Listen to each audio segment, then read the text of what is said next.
ॐ सहनाववतु सहनौ भुनक्तु सह वीर्यं करवावहै तेजस्विनावधीतमस्तु मा विद्विषावहै। ॐ शान्ति शान्ति शान्तिः। हरिः ॐ। पार्थाय प्रतिबोधितां भगवता नारायणेन स्वयं व्यासेन ग्रथितां पुराणमुनिना मध्ये महाभारतम् अद्वैतामृतवर्षिणीं भगवतीं अष्टादशाध्यायिनीं अम्ब त्वाम् अनुसन्दधामि। भगवद्गीते भवद्वेषिणीम् वसुदेवसुतं देवं कंसचाणूरमर्दनं देवकी परमानन्दं कृष्णं वन्दे जगद्गुरुं। मूकं करोति वाचालं पङ्गुं लङ्घयते गिरिं यत्कृपातमहं वन्दे परमानन्दमाधवम्।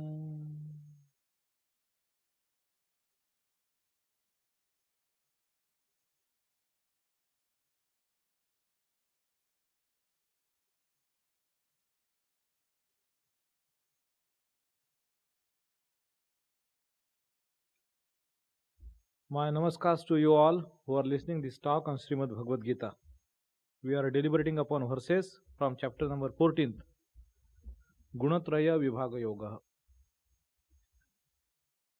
So, here this discussion on the various characteristics of three gunas is going on.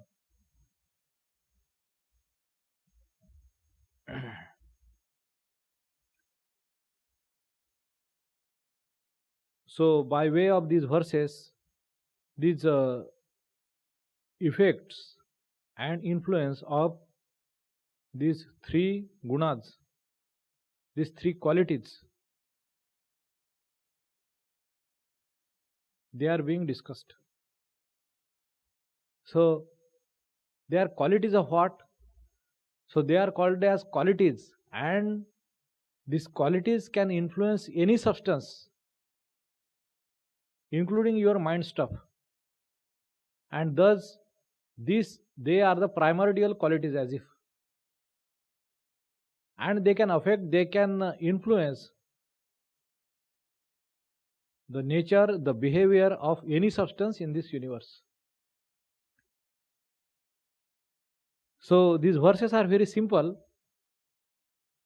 and not very philosophical. So just going through their simple translation is good enough. So what does it is said here in the 14th verse? Yada satve pravruddhetu pralayam yati dehabhrut tadottama vidan lokan amalan pratipadyate. Dehabhrut, that is the any embodied being, that is meaning that any being who has come into existence. So everything is embodied once it is formed of elements, isn't it? So embodied means like I am embodied and chair is not embodied. No, chair is embodied indeed.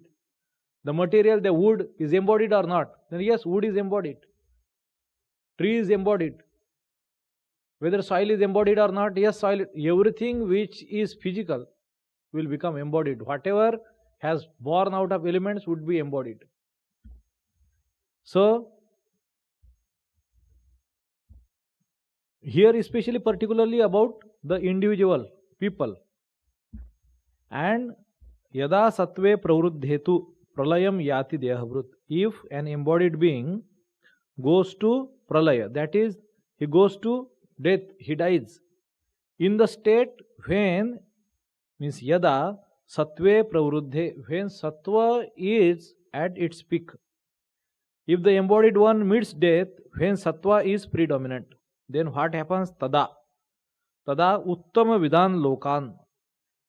The people who are the knower of the highest knowledge, uttama vidhan. Vidhan means who has known, uttam means the highest, or who has the best knowledge, or better knowledge, or good knowledge, uttama vidhan lokan. To such places, to such lokas, that person goes. Amalan, the people who are pure. Pratipadyate, that he attains. So this person goes to the people of the knowers, lokas of the knowers.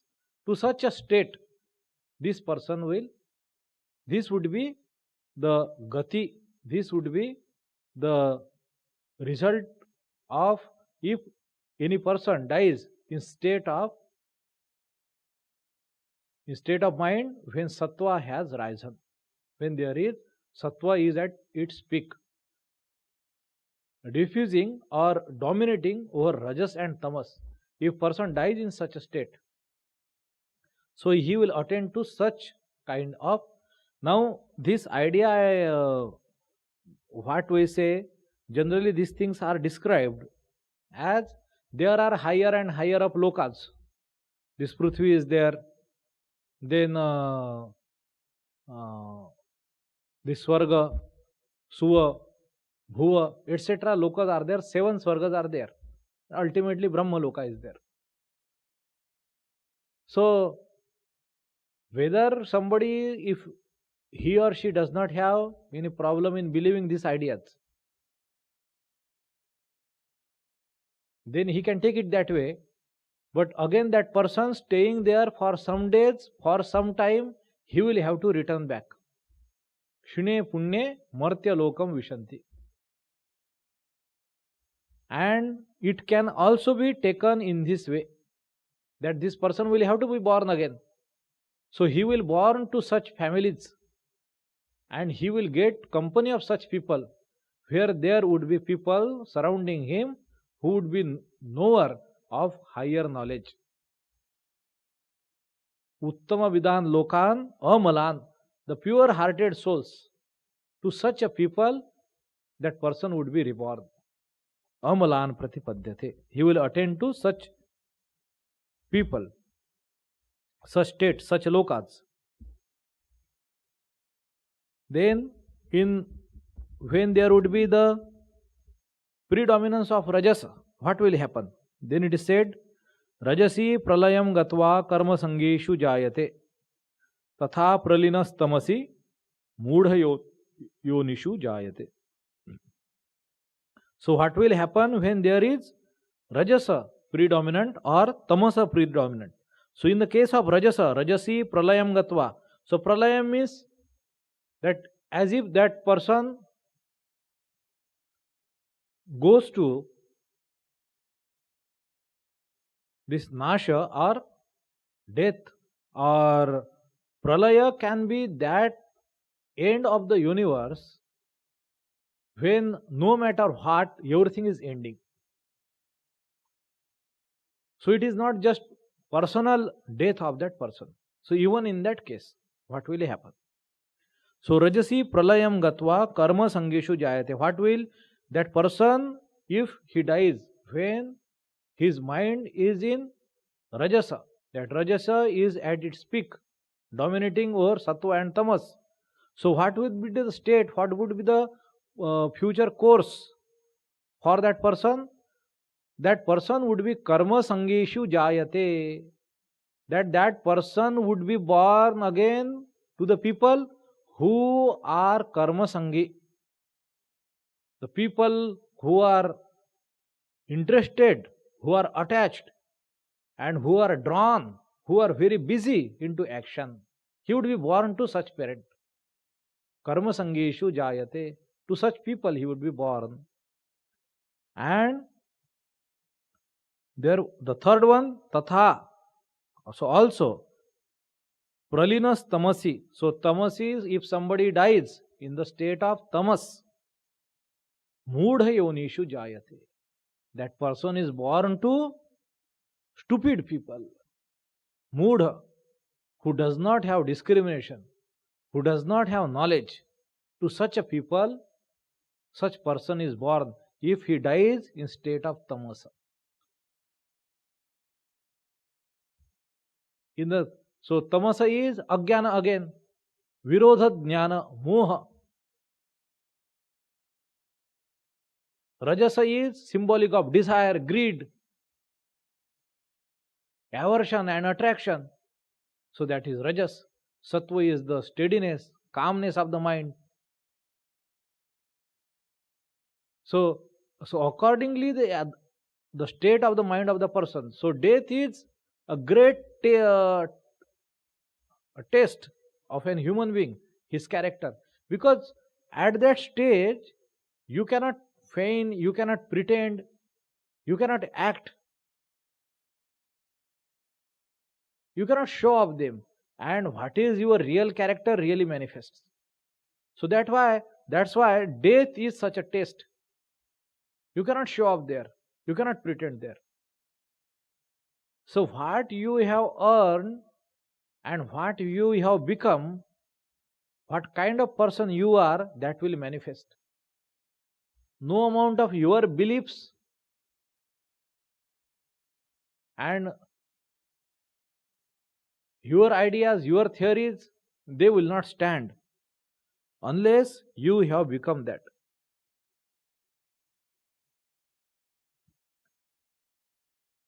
So what will happen in the death? So in that death, in the moments of death, that person would be helpless. And what is he naturally is, that will he come to be. If his mind is torn into desires, that would be expressed into his anxiety, worrying about something or other. If that person is really fulfilled and really withdrawn, and his mind would not be rushing towards anything, and he has really cultivated knowledge and devotion, his mind will settle. He will understand that his last time has come. No need to bother about no family, wealth, money, or any other his angst, grievances, grudges. Not to end, so leave it. So he will be able to adopt that renunciation and settle his mind at the feet of God. So his mind would be due to that sattva. He will have the better recourse. So rajasa and tamasa, the person who is in the moha, viparita jnana, he will be angry at someone, not able to forgive at somebody, and brooding over probably his loss or his anger or something else. Krodha, that will happen. Ridiculous, illogical thing he will indulge into. At the time of death also he will not understand these things. And that person would be born to Mudha Yonishu.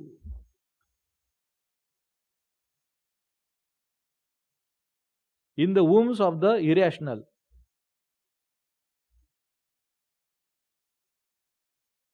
So, this is the 15th verse. Next verse it says, Karmana sukrutasyahu satvikam nirmalam phalam rajasastu phalam dukkham ajnanam tamasa phalam.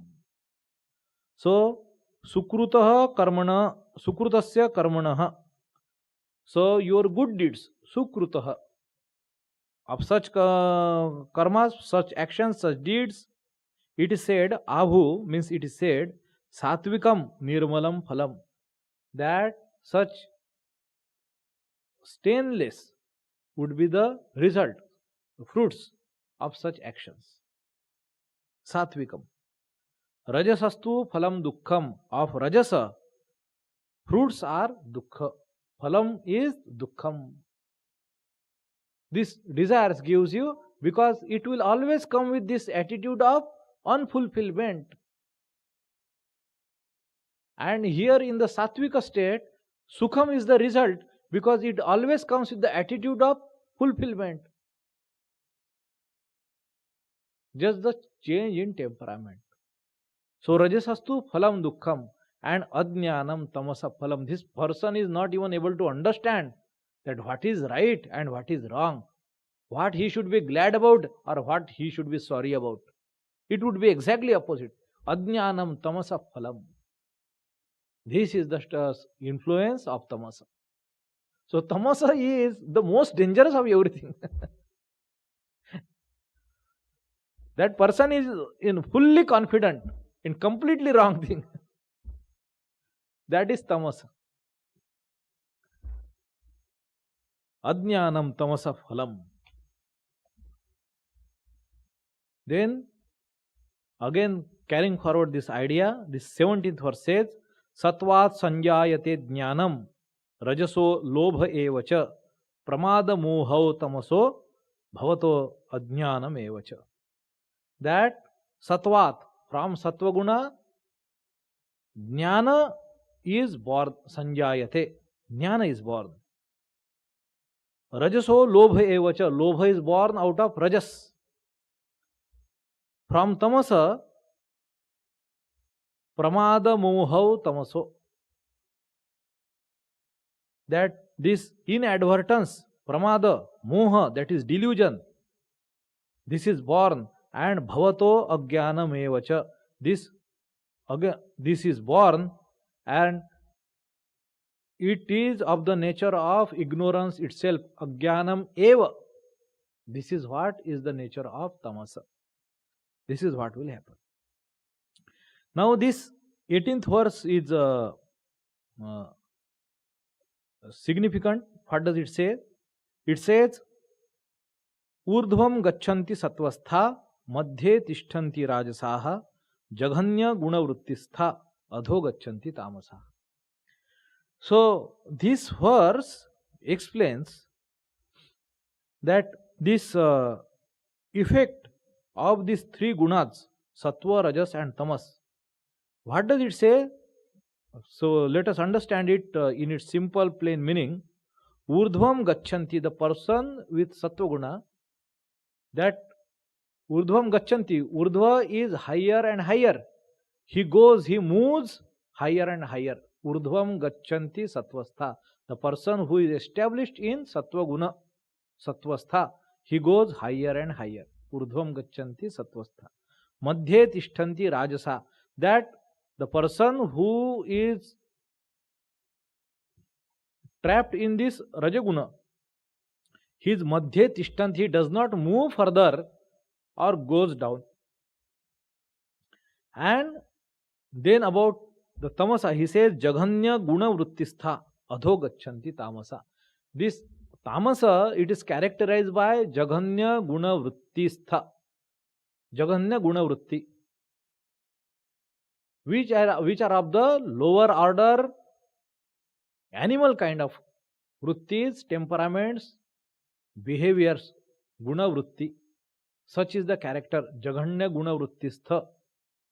So such kind of people, tamasic people, they go down. Adho gachanti tamasa. So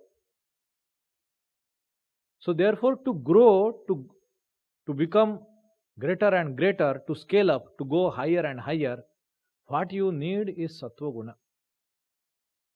Sattva is symbolic of light. Light in the sense of knowledge. And also, so if there is sattva, if it is light, it also means that there is not much baggage. There is not much weight. It is very nifty. Therefore, very agile and very efficient. These all virtues would be implied by sattva guna. That it can do with minimum. That is the characteristic of sattva guna. There is not much paraphernalia. That would be the characteristic of rajoguna. So, in Sattva, there is conviction, there is clearer understanding, transparency, and therefore there is this resolution is perfect, correct. And now, whatever effort is put, it goes directly to produce the result. So, that's why the person endowed with Sattva Guna, he progresses higher and higher, he progresses very easily. Whereas in Rajaguna, what is happening is there is always this dilemma and confusion and indecisiveness, and not able to distinguish between one thing from another. And that person is so much engaged in intense struggle, but it does not yield the result because conviction is not right. He engages himself into many things. There are many desires. That person is distracted in various ways. So this is the characteristic of Rajaguna. So struggle is there, lot of intensity is there, but it hardly produces any result. That's why it doesn't go down, neither comes up. Madhye tishtanti rajasaha. And this is the third thing, Jaganya Guna Vrittistha. This person does not have confusion like in the Rajasic state, but he is convinced and absolutely determined and resolute in very destructive way, in the very self-destructive way. He doesn't understand how it is harming, how he will pay the cost over the course of time, and foolishly he clings to very erroneous ways. Moodhatvam, Ajnanam, this is the lakshana of this tamoguna. This delusion, pramada, moha. So neither he has focus, dexterity, and neither he has clarity. He is deluded individual. He is deluded. He doesn't understand what the task is before him, what he is capable of, and he foolishly takes his decisions and ruins himself day after day. So this is how these gunas they behave. Now, if we are behaving in one way or other, we will have to understand this is the influence of one guna or other. Now here are a couple of verses, and they are very grand. What does Bhagavan says? Nanyam gunebhya kartaram yada drashtanu pashyati gunebhyascha param vetti madbhavam sodhi gacchati. What is it said there? When the seer, that is drashta, anupashyati, when he sees, when he beholds, what? No anyam gunebhya kartaram, that there is no anyam, there is no other than kartaram, that is karta, the doer of the deeds. There is no agent of deeds, of actions. There is no karta other than gunebhya. That only gunas are acting. Gunas are the real karta. That you think you do, this is purely your illusion. This is your ignorance. And here comes this of this chapter, this greatest, the spiritual bomb Sri Krishna drops. See what a great idea. He says, Nanyam gunebhya kartaram yada, when drashta anupashyati gunebhyascha param vetti, then only you will know vetti, what? Which is param, which transcends, which is higher than, which is greater than, which is beyond what? Gunebhya, which lies beyond these gunas, meaning goes beyond this prakruti, that is that purusha. Gunebhyascha param vetti, and then madbhavam, so adhigacchati, that he attains to my nature, that he becomes one with me, he attains to the divine. Then only he transcends these limits of Maya. Because Maya is Gunamayi, Trigunamayi, then only that person will know Vetti Gunebhyascha Param, which is beyond, higher than these gunas, means all this Prakruti. And thereby, he will, if he goes beyond these gunas, what will happen? Then he will attain to me. Then he will attain to me. What is the meaning? That this he would be free, he would be emancipated through the knowledge that his ignorance would completely drop off, that he is anything other than pure consciousness, that he is not body, mind, chitta, buddhi, ahankara. Because this is all realm of Maya, this is realm of mind. Mind is made up of elements and gunas. First part of the verse, what does it say? Nanyam gunebhya kartaram yada drashta anupashyati. What does it mean, anupashyati? Anupashyati, it does not mean he sees, he thinks, he understands. No. Anupashyati, it means he realizes that at that point his doership is obliterated. It has evaporated. It does not, his doership does not exist anymore. He is no more karta. And he only sees guna guneshu vartante iti matva na sajjate. This state he attains. This line comes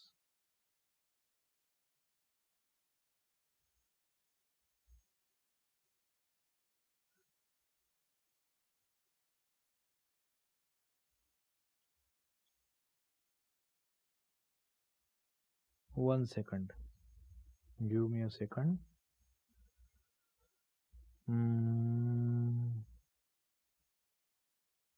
I think third chapter.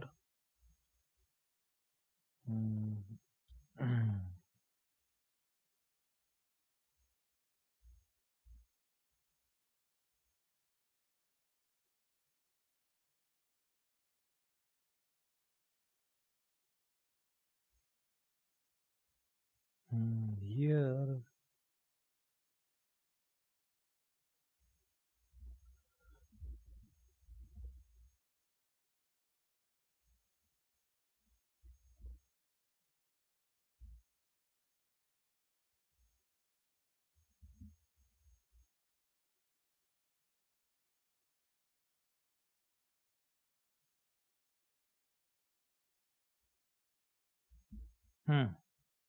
got it. This is third chapter, 28th verse. Tattvavittu mahabaho gunakarma vibhagayoho guna guneshu vartante iti matva na sajjate. Prakrute kriyamanani gunai karmani sarvashah ahankara vimudhatma kartaham iti manyate. Here in the third chapter, Bhagwan, these are very beautiful verses. I have explained these verses in very detail.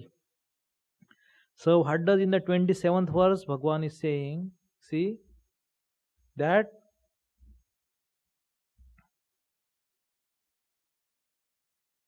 prakrute kriyamanani gunaihi karmani sarvashah. That gunas of prakriti perform all action, and with the understanding deluded by egoism, man thinks, I am the doer. Ahankara vimudhatma karta aham iti manyate. That this vimudhatma, that individual who has become vimudha due to ahankara, due to this egoism. Ahankara vimudhatma. What does he think? That I am the doer. I am doing these various good and bad things. Prakrutehe kriyamanani gunaihi karmani sarvashah. That Prakriti is doing through these gunas, gunaihi, by the gunas. All these actions, sarvashah karmani, ahankara vimudhatma kartaham iti manyate. Whereas tattva vittu, but the person who has known the truth, tattva, in its ultimate nature, tattva vittu mahabaho, he mahabaho, the intelligent one, the person who has known the truth of guna karma vibhagayoho, how guna karma these are divided. Guna karma vibhagayoho.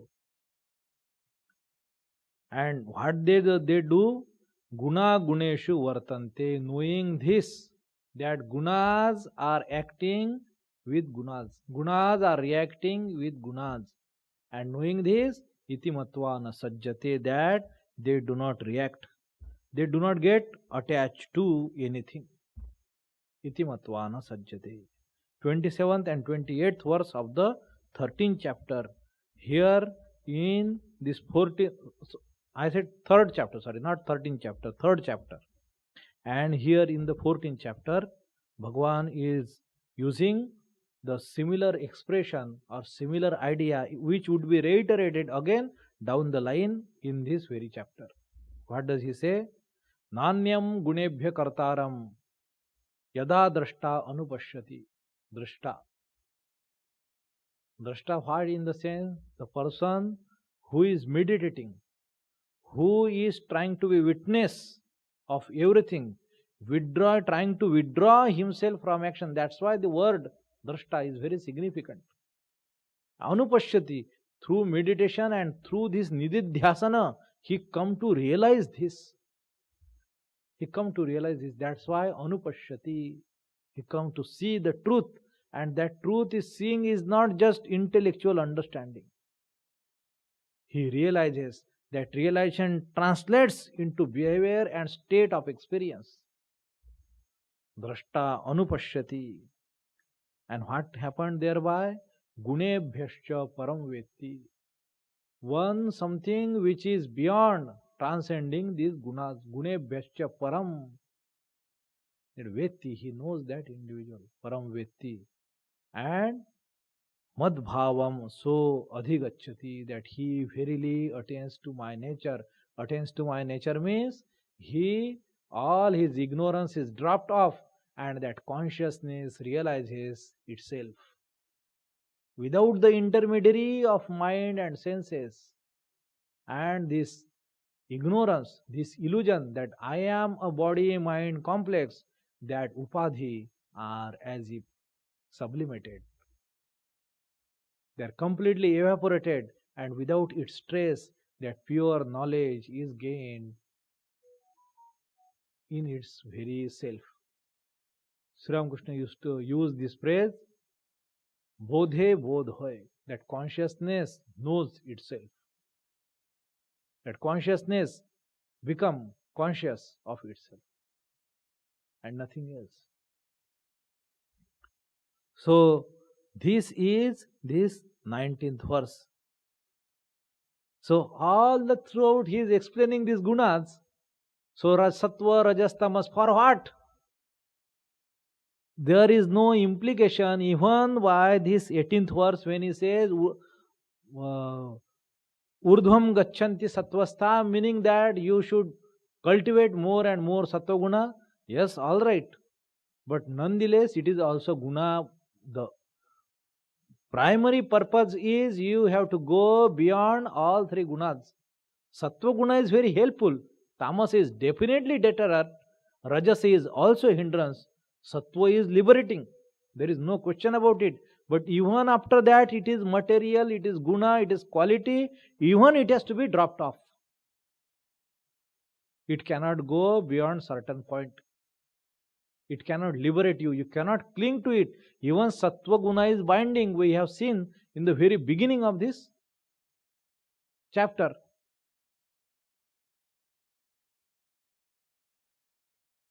So, Sukha Sangena Badhnati, Jnana Sangena Chanagha. This is what Sattva was elucidated like.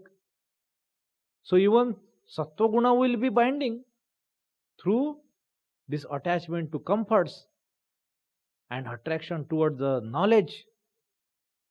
It will bind that individual. So, what next? So ultimately that person, knowing the ways of the gunas, he must be able to observe the world outside as well as within his own mind and understand that gunas are the only kartas. Nanyam gunebhya kartaram yada drashtanu pashyati. When you will see that gunas are the real and only karta, they are the only doer. Your doership is an illusion that you are doing anything.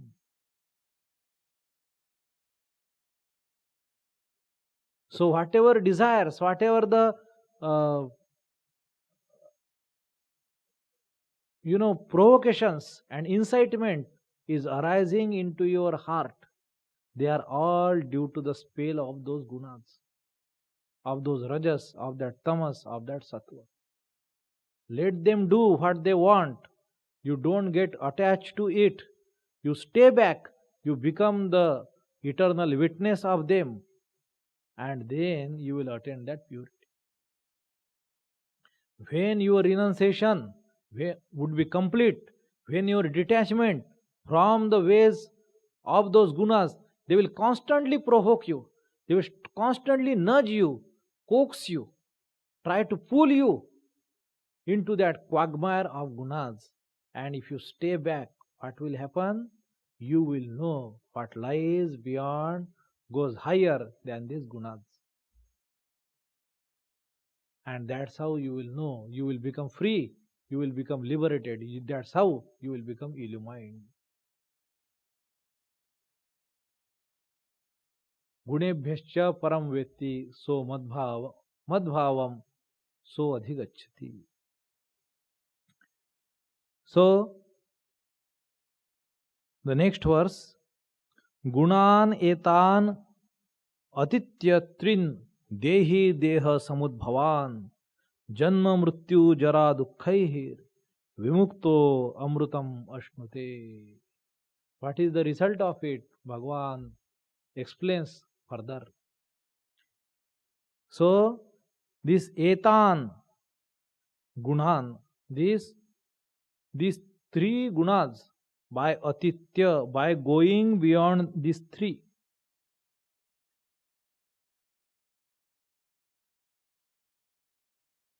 trin means these three gunas. Etan trin gunan atitya, by going beyond these three gunas, these three qualities. Dehi, the embodied one, this being, this jiva, dehi means jiva, who has adorned the body. That jiva, that consciousness which is trapped in these upadhis, these epithets, these adjectives as body, mind, etc. So that consciousness, what would happen? Deha samudbhavan means deha and dehi and deha. This samudbhavan, this deha also, which is born out of these three gunas, out of which the body is evolved. What will happen? Janma mrityu jara dukkhaihir. This janma, mrityu and jara and dukkhaihir. Janma is birth, mrityu is death, jara is old age, and dukkha is pain and suffering which is born out of this body. Deha samudbhavan. Because you take the body, you are going to have janma, you are going to have jara, you are going to have mrityu, you are going to have suffering. There is no escape. There is no pure, unadulterated, only life of happiness and comfort. There is no such promise. So if you take the body, even the most rich person, he will have some kind of suffering or other, emotional and physical and all sorts of things. Nobody can escape it. This is how this world is created. So, gunan etan atityatrin dehi deha samudbhavan janma mrityu jara dukhaihir vimukto, that dehi becomes vimukta. That dehi becomes free of this. How can he becomes free of this janma and mrityu? Because it is of the body, that notion itself is dropped, that I am body or mind or chitta or buddhi or ahankara. This notion, this ignorance is completely burnt down. This connection, this attachment, this identification with this is completely blown away, and nothing remains. Nothing remains for that dehi to hold on, to bind, to attach to this deha. So when deha is not there, then janma is not his, mrityu is not his, then jara is not his, that old age is not his, and then any suffering out of these three things is not his. And that's how he becomes vimukta, vishesha mukta. That person attains jivan mukti. He becomes truly liberated while living in this body. And what is? Thereby, what does he do then? Amrutam ashnute, that is consuming this nectar, immortality. That he is ashnute, means eating or consuming, or prashana or pana, that nectar, that elixir called immortality. He is consuming that immortality, that pure immortality, as if he is through it.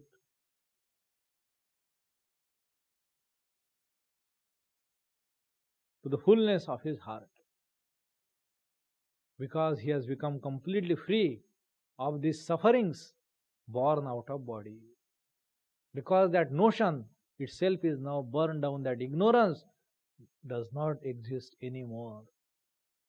So this is the result of going beyond these three gunas. Gunan etan atitya trin dehi deha samudbhavan janma mrityu jara dukkhaihir vimukto amrutam ashnute, that he attains to that immortality. So this is the fruit. This is what this 14th chapter is being told by Bhagavan, to understand the ways of the world, ways of the Prakriti, ways of the gunas. For what? That ultimately this is the objective. This is what is to be done. This is why this is to be analyzed, this is to be understood, how the gunas are moving, how they are going to have influence on body and mind, on you as well as others. And knowing this, you withdraw yourself. Know that you are not the doer, they are the gunas, they are acting. So give up your doership. Absolutely. Renounce it. And when your renunciation would be perfect, then you would go beyond these three gunas. If you go beyond three gunas, then you will know the highest, Param Vetti. You will attend to me, and then you would be consuming this immortality, this nectar of immortality. Amrutam. Amrutam ashnute. So, this beautiful verse, again, Arjuna puts the question, and he says that he gets very interested when Bhagavan says these things. So, he puts the question, कैर्लिंगैहि त्रीन् गुणान् एतान् अतीतो भवति प्रभो किमाचारः कथम चैतान् त्रीन् गुणान् अतिवर्तते. कैर्लिंगैहि, लिंगैहि means linga means lakshana. Linga means lakshana. Lingaihi means plural. So what are the kai means? What are the lakshanas of the person who is trin gunan etan atito, the person who has gone beyond. Beyond atito means beyond. Beyond of what? These three qualities. Three gunan etan. These. Etan means three. These three gunan who has gone beyond. What are the lakshanas? What are the qualities of such a person? Kimachara katham chaitan trin gunan ativartate. So, how does that person, kim acharaha, how does he behave? Katham, that you tell me.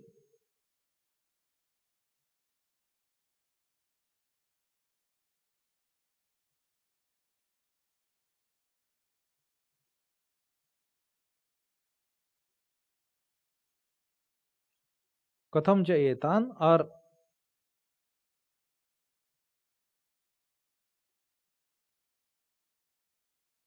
katham, so how he behaves, what are his behavior kind of things, and how does he behave?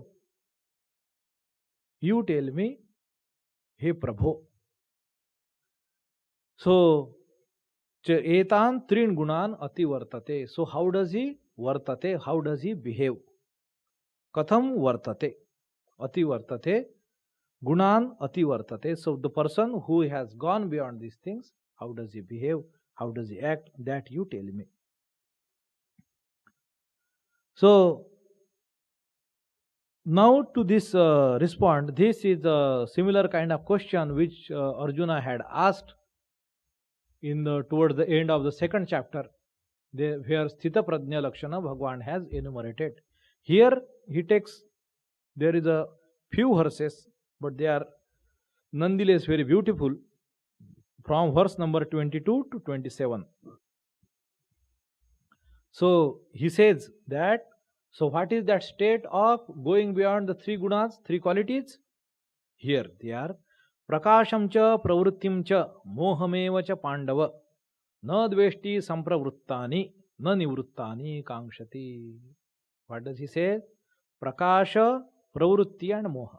Symbolic of Prakash is symbolic of Sattva guna, pravrutti is symbolic of Rajaguna, and moha is symbolic of Tamoguna.